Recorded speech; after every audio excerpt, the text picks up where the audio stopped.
Hey everyone, and welcome to UFC Connected. I'm Megan O'Leary, and here's what's coming up on today's show. Sean Woodson unveils his story of loss, triumph, and the unwavering support of one woman. Here we go, baby. My mom, she sacrificed so much for me to make my dreams come true and get to the UFC. Then one day, there was a knock at the door, and it was the FBI, and they were here to arrest my mom. Miesha Tate looks back at her title-winning performance at UFC 196. It was just an incredible moment. So many years of hard work, and those emotions that come out in that moment are so real and so raw and so unedited. Plus, we get a hands-on look at the making of the new UFC gloves. Looking at the glove, we were looking at everything from a standpoint of where are we and where do we want to be. So can we reduce eye pokes? Can we reduce hand brakes? Can we make it more comfortable for the athlete? UFC featherweight Sean Woodson's deep relationship with his mother got even more profound when his father died when Sean was just 13. The steadfast support and encouragement of his mom helped Sean navigate through those teenage years and into a fighting career. But when a City Hall scandal threatened to upend their lives, everything was on the line, including Sean's UFC dreams. He opens up about his story in this edition of Fighter Focus.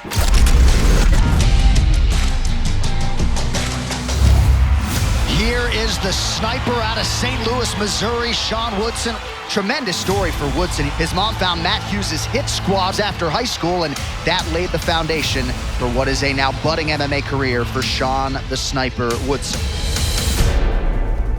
Come on, Shawnee boy.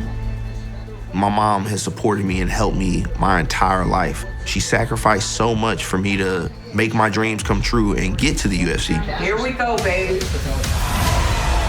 Woodson's got some real good hands. Everything's tight. If he gets his way on the feet, he's beautiful to watch. That's it. I feel like it's because of my mom that I'm able to do this. Come on, babe. Once I started putting those wins together, my confidence was growing. I felt unstoppable. Sean Woodson has a ton of momentum, possibly a future contender. Then one day, there was a knock at the door, and it was the FBI, and they were here to arrest my mom. I was born in St. Louis, Missouri. Growing up, I feel like I had the best parents in the world. I had a great childhood. Me and my dad were super close. At an early age, I found fighting and got into boxing through him. Boxing was just a big part of our lives. There wasn't a night that Sean and his father didn't go back in our bedroom and have a whole bout on the bed. And then one day he had come to me and he had said, "Mama, I want to take boxing lessons." That following week, she took me to the boxing gym, and yeah, I never looked back. I lost my dad at an early age. I made a lot of promises to my dad when he was in a coma. I would just sit next to his bed, and the main thing I would tell him was that I was gonna do everything in my power to follow my dreams, fighting to make him proud. Once my dad passed away, me and my mom's bond got stronger. I was fighting every weekend. My amateur record was 46-3. I had planned on turning pro when I was 16 years old. Boxing was looking like that was gonna be my career. But I got into a bad car accident. Me and my friends were skipping school. We were driving on the highway. This big 18-wheeler cut across the entire highway, so there was nowhere to go. I slammed on my brakes and turned the car sideways, and we ended up going under the 18-wheeler, came out on the other side, crashed into this brick wall. It was a pretty serious accident. Me and my friends were super blessed to make it out alive, actually. After that, he had such a fear of the highway, he wouldn't drive anymore. I knew I didn't want to stop fighting, but that car accident prevented me from going to my boxing gym. I was en route to having a real prosperous boxing career, and my mom, she didn't want me to stop chasing my dreams. The car accident is what led to us finding MMA. I knew that there was no plan B for Sean. So I went online. I just Googled boxing gyms. My mom found Hit Squad in Granite City, which wasn't too far away. It was ran by Matt Hughes and Robbie Lawler at the time. And they had dorm rooms there. It was the only place where I could still chase the dream and not have to commute on the highway back and forth. It wasn't boxing, but it was still fighting.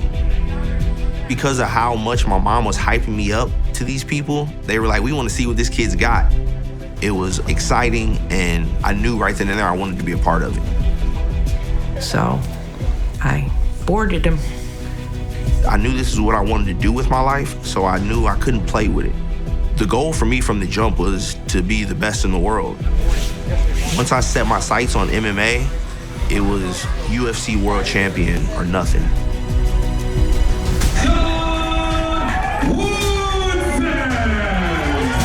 I locked in on a whole nother level, got very serious with it. Nothing on this earth compares to putting in the work. He is just absolutely unstoppable. I got to 5-0 on the regional scene, and then that's when I got my shot at Contender Series. Sean Woodson, on short notice, no less, takes on a highly touted prospect at 5-0 tonight to go 6-0. Sean Woodson could be on the sport's biggest stage by night's end. I just had all the confidence in the world that this was my moment. I knew that I would find a way to win. A nice sprawl, but McKinney ducks around it, and again, he has the back. This is the thing about anybody who transitions from boxing or kickboxing. You've got to fill in the gaps with grappling. And as we saw here now, Royal McKinney, oh, that knocked him out, that's it, it's over. I landed the flying knee and changed my life right then and there. Look at the emotion of this guy, just everything that he just realizes that he just did right now out of nowhere.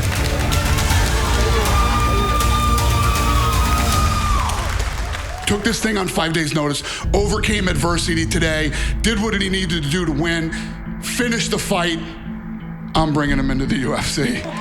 Unbelievable, Sean Woodson. I was so excited.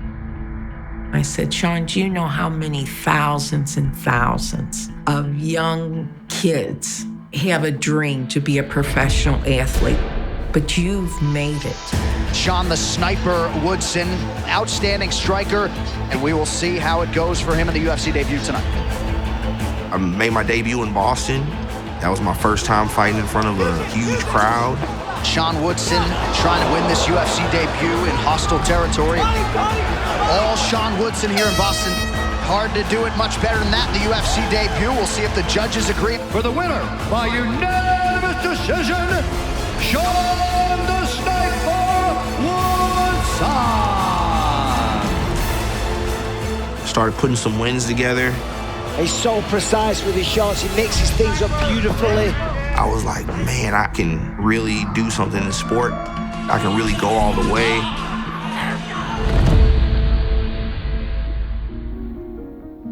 One night I'd come home from training and I could tell by the look on my mom's face that something was wrong.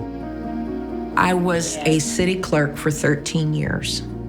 As a city clerk, you are responsible for the administration part of the city. So my name was on every account. She had a gambling addiction and had been taking money from work.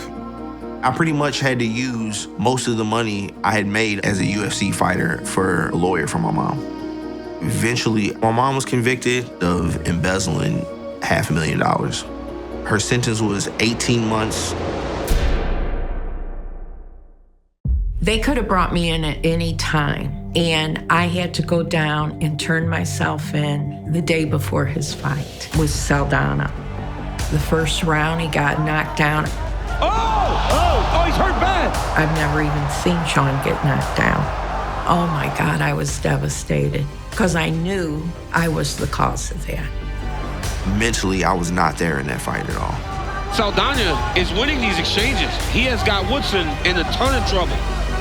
Even though we fought to a draw, that was the worst performance of my life.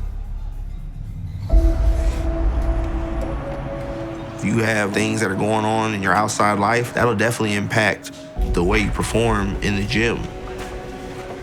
During that time, he was not the same chipper guy in here. It almost seemed like he didn't really want to be here. His mind was somewhere else.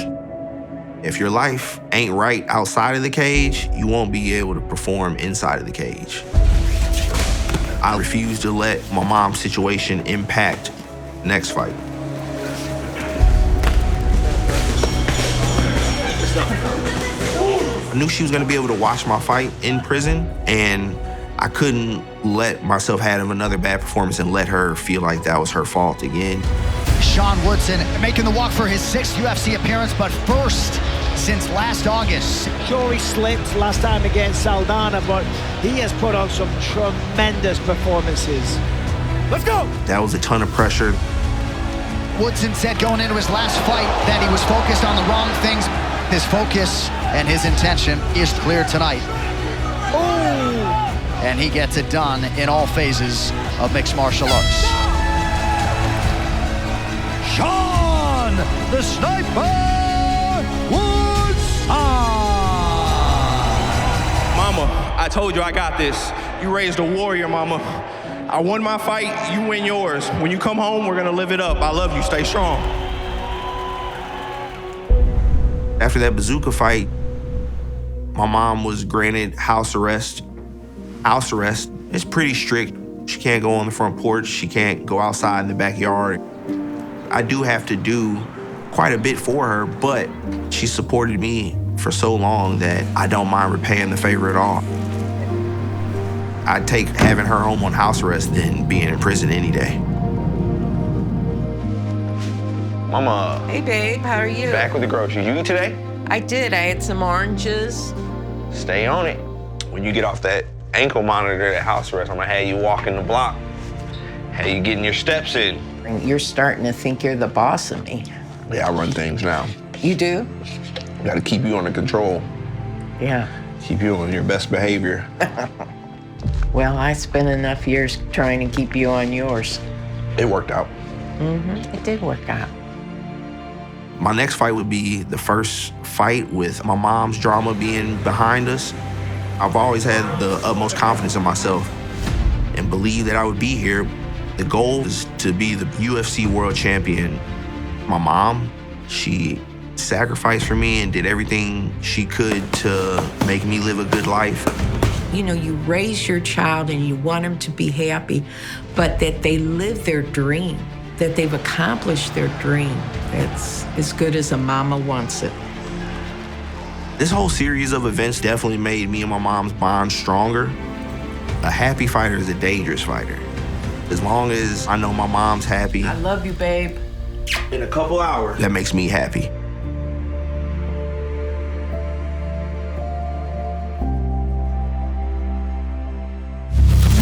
Women's MMA pioneer Miesha Tate joined the UFC in 2013 as a former Strikeforce champion with her sights set on UFC Gold. Since going pro in 2007, she had established herself as one of the best fighters on the planet. After a star-making season coaching tough against bitter rival Ronda Rousey, Tate persevered and found herself across from the reigning queen Holly Holm at UFC 196. The fighter called Cupcake recounts the sweet victory in My Moment.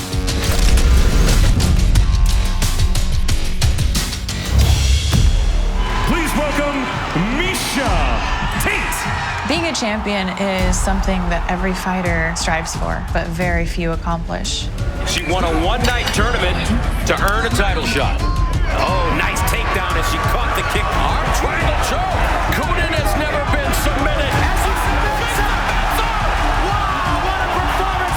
And she takes the Strikeforce Women's Bantamweight Championship.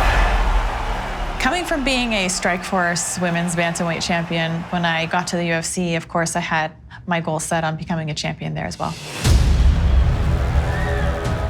So the question is, has Miesha evolved enough to become a UFC champion? I got my first shot at the UFC title against Ronda Rousey. Are you ready? Let's go, come on. Title on the line. The champions, the challenger. Here we go. Good shots to the head by Ronda. And Miesha's got Ronda down. Ronda's slowly spinning her around. She's in trouble. She tapped. Getting that first title shot in the UFC and coming up short really hurt.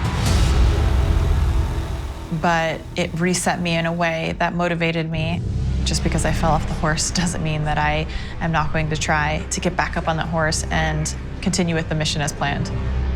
The dream hadn't died yet. Miesha Tate, the former Strikeforce champion. I went on a 4-fight win streak and became the #1 contender. Right now, we're seeing a very improved Miesha Tate. Her striking looks very, very crisp. Holly Holm had just become the world champion by head-kicking Ronda Rousey to win in UFC Australia, and it was quite a moment. Wow! Unbelievable! And everybody was very high on Holly Holm. I thought Holly was a very dangerous opponent. She has great boxing and great footwork, really hard to get a hold of, and obviously the very devastating head kick. So I knew that I had to be calculated, but I also had to be willing to take the risk. Once again, we are live from Las Vegas, inside the MGM Grand Garden Arena. We welcome you to UFC 196.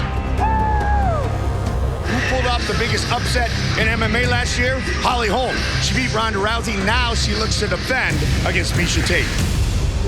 When I was getting ready for the fight against Holly Holm, I remember looking at myself in the mirror and saying to myself, this is the last time you will look at yourself and not have a belt around your waist. You will come back the world champion. I remember feeling like this was my moment. This is the one I was gonna win. Miesha Tate getting her second shot at UFC Gold. The walk for a world title fight always feels bigger. There's just so much on the line. Knowing that it's for the ultimate goal and the ultimate dream. Being the world champion. Here we go! The first round, the game plan was to press the action, but not get kicked in the head. Don't risk too much.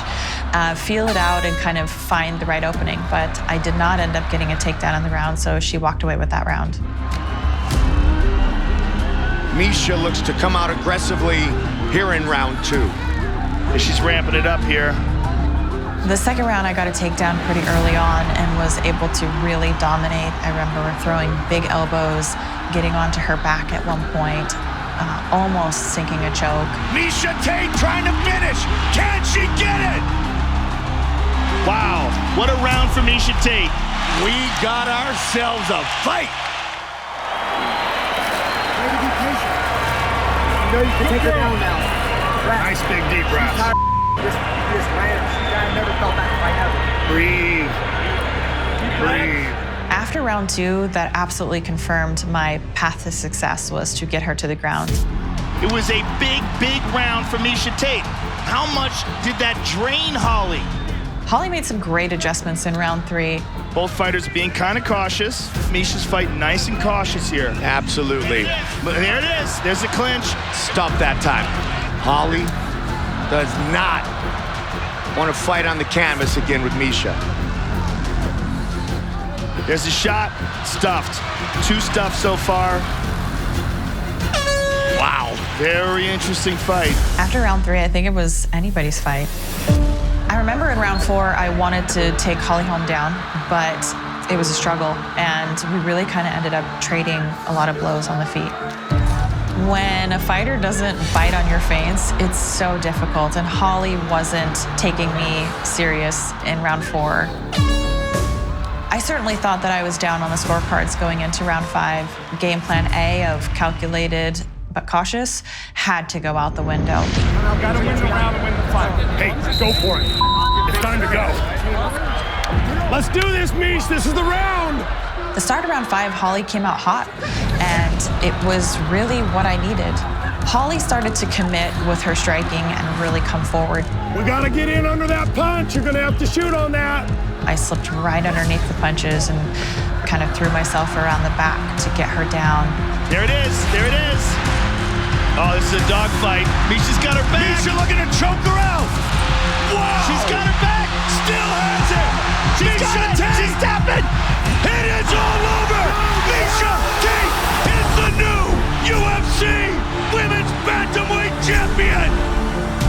was just an incredible moment. So many years of hard work, and those emotions that come out in that moment are so real and so raw and so unedited. I had imagined that moment so many times, getting the belt wrapped around my waist and the feeling of elation. But in truth, there's only one moment in time that you can experience what that really feels like. That moment was incredible, and I will never forget it. I'm Miesha Tate, and that was my moment.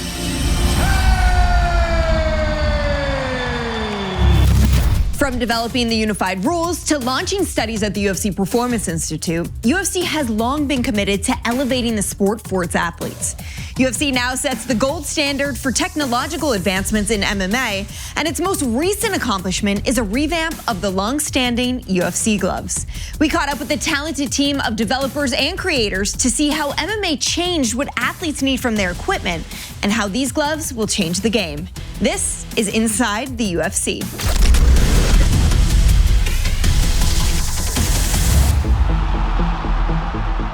The UFC has always made it a point to be first and be at the forefront of things, then on top of technology.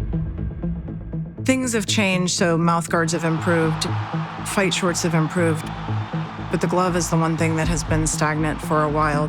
There's a pretty interesting history with the glove, and it actually goes back to UFC 1 and Art Jemerson when he walked in with a Cingulate boxing glove. That glove is really working against Art because he can't grab. When UFC started, gloves were optional. There they go. Look at that. Ken looks totally in control, feeling very confident right now. Melton Bowen was the first person to feature what we now recognize as the modern-day MMA fingerless glove at UFC 4. The only thing he's done different from former boxers is that he's wearing gloves that allows him to grab. The gloves became mandatory at UFC 14 in 1997. The question will be is what can Frickman do with his back?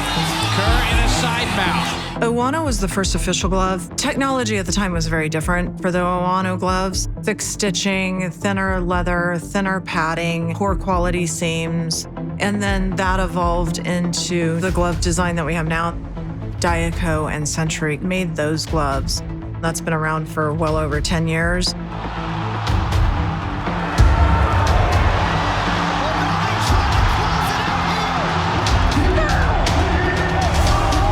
Technology has advanced. So looking at the glove, we were looking at everything from a standpoint of where are we and where do we want to be? So can we reduce eye pokes? Can we reduce hand breaks? Can we reduce lacerations and cuts, make it more comfortable for the athlete? So there was a set of goals going into this glove redesign. When we started looking for partners, we wanted someone who was not going to be buried in their preconceived notions of what the glove should be, but would look at it with an open mind and say, what are the science and data telling us? What is the engineering offer to the glove? We knew we needed to find the right company to work with us on this project, and we ended up selecting Vices. Vices is a company that was founded basically to make a difference in football by really looking at out-of-the-box thinking on how we could better protect head injuries. This team in Seattle is focused on impact mitigation for football helmets and shoulder pads, and now actually even into baseball protection. UFC came to us with an approach of really looking at a glove really at a start-over point. Not trying to evolve the glove they have, but really looking at what would be the best glove for their sport and how we could improve it. The current glove that they were using, basically just a chunk of foam, a solid piece, wasn't really developed as a impact mitigation type of foam. It was just more or less a certain density that seemed to work well for fighting. The limitation there is, one, how in which it absorbs impact, but also its rigidity. And that was one of probably the major parts of the glove was that rigidity wouldn't allow you to easily open and close your hand, and therefore you could have eye pokes or other just difficulty during fighting. So what we developed was a multi-layer slip plane system that allowed us to continue to mitigate those impacts, but allow those slip layers to slide on each other in use without ever minimizing the actual offset between your hand and the outer edge of the glove. It's a back and forth process with them to get even to a first sample. So does this technically work? Does this pass testing? What kind of foam do you put in the foam stack and why? And so that back and forth went on for quite a while. It wasn't until we got a first sample that then we started looking at it on hands. We wanted to be able to test the glove in reasonable velocities and forces that it's actually experienced in a fight. I can bend my fists wonderfully, and being able to close properly means that I can get my grapple. They're so comfortable, really. I mean, compared to the other gloves, one of the biggest differences is like they already feel rounded. Like the other gloves felt a bit stiff. We actually went to the UFC, worked with fighters, actually had them impact load cells and high pressure systems to basically bring that back to our lab and correlate that here. Once we felt like we had passed the laboratory test that we wanted to pass, we had passed the feedback that we had gotten from the actual UFC team. That's a lot better than being stretched out. We were now able to actually put together samples with the factory that could actually be used in a real fight. We were comfortable that we had a glove that functioned, fit, and did what we wanted to do. We then moved into testing with Contender Series. This is the world's most exciting job interview. It is Dana White's Contender Series. We used 10 weeks of Contender Series to have all athletes fight in the glove. They gave feedback post-fight.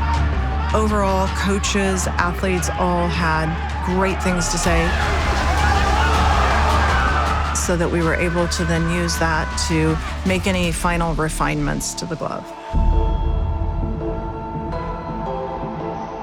The final product is something that we're extremely excited about. It is a glove that is really going to revolutionize the MMA fight glove space. Some of the changes you're going to see on the new glove are there are 0 seams around the hand. All of the seams are on the inside, so there's no place for a laceration to occur from a seam. The padding in the back of the hand has been broken into 2, and essentially the first pad and that break allow for the hand to have this movement, while the new layering technology and the main pad allows for the hands to move and be flexible. The layering system inside, foams are different foams. They allow for impact dispersion so that you're not getting as much impact in a singular spot on the knuckle. So you're seeing more distribution of the strike across the hand. There's pads that are on the bone on the outside of either side of the hand. The new wristband is a curved ergonomic wristband, so it actually cinches down to the wrist. There's no more room to put your hand down in the actual glove. And then it's a cross-function cinch, so it also allows for that tight custom fit to be exactly how the fighter wants around their wrist and provides some wrist support. The finger holes used to be cut straight across the finger. We've now cut that down at an angle so that there's no bulk under the finger, which is allowing you to close your hands and not fight against the leather in the hand. Cool feature of the new glove is that the primary glove has gone from black to gunmetal metallic color, and then we have broken that out into multiple colors depending on what we're using it for. The gunmetal, that is the primary that will be in the octagon for all fights except for championship rounds. And in championship rounds, there's a brand new gold glove. That gold glove has a slight octagon pattern in it, and so elevated and premium for the championship rounds. There's also a tough glove, a Dana White Contender Series glove, and then a red glove for things like Road to UFC. What we wanted to do with this was create a journey for the athlete. So you might start in the red glove, you might start in the Contender Series glove, but until you make it to the UFC, you're not wearing the UFC glove.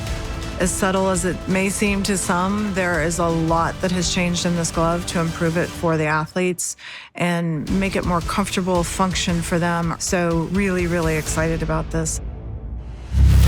Well, that's all for this episode, but we'll see you next time right here on UFC Connected. And I'll see you at the fights.